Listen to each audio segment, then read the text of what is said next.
ಇದು ನಿಮ್ಮ star Kannada news YouTube channel. ರಾಜಕೀಯ ವಲಯದಲ್ಲಿ ಭಾರಿ ಸಂಚಲನ ಮೂಡಿಸಿರುವ ಒಂದು ಪ್ರಕರಣ ಈಗ ಸಾಮಾಜಿಕ ಮಾಧ್ಯಮಗಳಲ್ಲಿ ಭಾರಿ ಚರ್ಚೆಯಾಗುತ್ತಿದೆ. ಬಿಜೆಪಿ ಮುಖಂಡ ಅವರ ಪುತ್ರ ಲವ್ ನಂಬಿಕೆ ಧೋಖಾ ಆರೋಪದಲ್ಲಿ ಸಿಕ್ಕಿಬಿದ್ದಿದ್ದಾರಾ? ಸಂಧಾನಕ್ಕೆ ಬ್ರೇಕ್ ಹಾಕಿ ನೇರವಾಗಿ ಕೋರ್ಟ್ ಮೆಟ್ಟಿಲೇರಿದ ಈ ಪ್ರಕರಣದ ಸಂಪೂರ್ಣ ಮಾಹಿತಿ ಈಗ ನಿಮ್ಮ ಮುಂದೆ. ದಕ್ಷಿಣ ಕನ್ನಡ ಜಿಲ್ಲೆಯ ಪುತ್ತೂರು ಭಾಗದಲ್ಲಿ ಈ ಪ್ರಕರಣ ದಾಖಲಾಗಿದ್ದು, ಬಿಜೆಪಿ ಮುಖಂಡ ಜಗನ್ನಿವಾಸ್ ರಾವ್ ಅವರ ಪುತ್ರ ಕೃಷ್ಣ ಜೆ ರಾವ್ ವಿರುದ್ಧ ಯುವತಿಯೊಬ್ಬಳು ಗಂಭೀರ ಆರೋಪದೊಂದಿಗೆ ಪೊಲೀಸ್ ಠಾಣೆಗೆ ದೂರು ನೀಡಿದ್ದಾಳೆ. ಅದು ಏನಪ್ಪಾ ಅಂದ್ರೆ, ಮದುವೆ ಮಾಡಿಕೊಳ್ಳುತ್ತೇನೆ ಎಂಬ ಭರವಸೆ ನೀಡಿ ನಂತರ ದೈಹಿಕ ಸಂಬಂಧ ಬೆಳೆಸಿ ಕೊನೆಗೆ ಮದುವೆಗೆ ನಿರಾಕರಿಸಿದ್ದಾರೆ ಎಂಬುದೇ ಯುವತಿಯ ಆರೋಪವಾಗಿದೆ.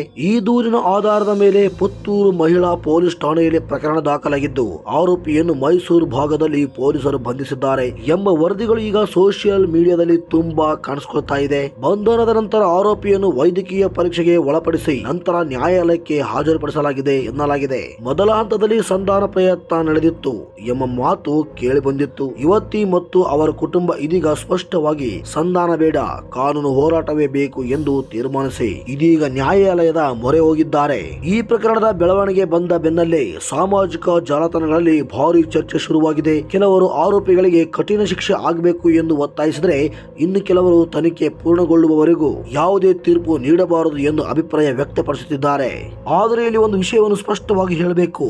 ಏನಪ್ಪಾ ಅಂದ್ರೆ, ಈ ಹಂತದಲ್ಲಿ ಆರೋಪಿಗಳು ಮಾತ್ರ ಇದ್ದು ಅವು ಇನ್ನೂ ಸಾಬೀತಾಗಿಲ್ಲ. ನ್ಯಾಯಾಲಯದ ಅಂತಿಮ ತೀರ್ಪು ಈ ಪ್ರಕರಣದ ಸತ್ಯವನ್ನು ನಿರ್ಧರಿಸುತ್ತದೆ. ಈಗ ಸಾಮಾಜಿಕ ಮಾಧ್ಯಮಗಳಲ್ಲಿ ಹರಡುವ ಅತಿರೇಕ ಪೋಸ್ಟರ್ಗಳು, ಧವಂತಿಗಳು ಮತ್ತು ಆರೋಪ ಪ್ರತ್ಯಾರೋಪಗಳನ್ನು ಪರಿಶೀಲನೆ ಇಲ್ಲದೆ ನಂಬಬೇಡಿ ಎಂಬುದು ನಮ್ಮ ಮನವಿ. ಈ ಪ್ರಕರಣದ ಮುಂದಿನ ತನಿಖಾ ವರದಿ, ನ್ಯಾಯಾಲಯದ ಆದೇಶ ಮತ್ತು ಹೊಸ ಬೆಳವಣಿಗೆಯೊಂದಿಗೆ ನಾವು ಮತ್ತೆ ನಿಮ್ಮ ಮುಂದೆ ಬರುತ್ತೇವೆ. ಇಂತಹ ನಿಖರ ಜವಾಬ್ದಾರಿತ ಸುದ್ದಿಗಳಿಗಾಗಿ ನಮ್ಮ ಚಾನಲ್ಗೆ ಸಬ್ಸ್ಕ್ರೈಬ್ ಮಾಡಿ. ವಿಡಿಯೋ ಇಷ್ಟ ಆದರೆ ಲೈಕ್ ಮಾಡಿ. ನಿಮ್ಮ ಅಭಿಪ್ರಾಯ ಏನು ಎಂಬುದನ್ನು ಕಾಮೆಂಟ್ ಮೂಲಕ ತಿಳಿಸಿ. ಸಿಗೋಣ ಮತ್ತೊಂದು ವಿಶೇಷವಾದಂತಹ ವರದಿಯಲ್ಲಿ. ಎಲ್ಲರಿಗೂ ಧನ್ಯವಾದಗಳು.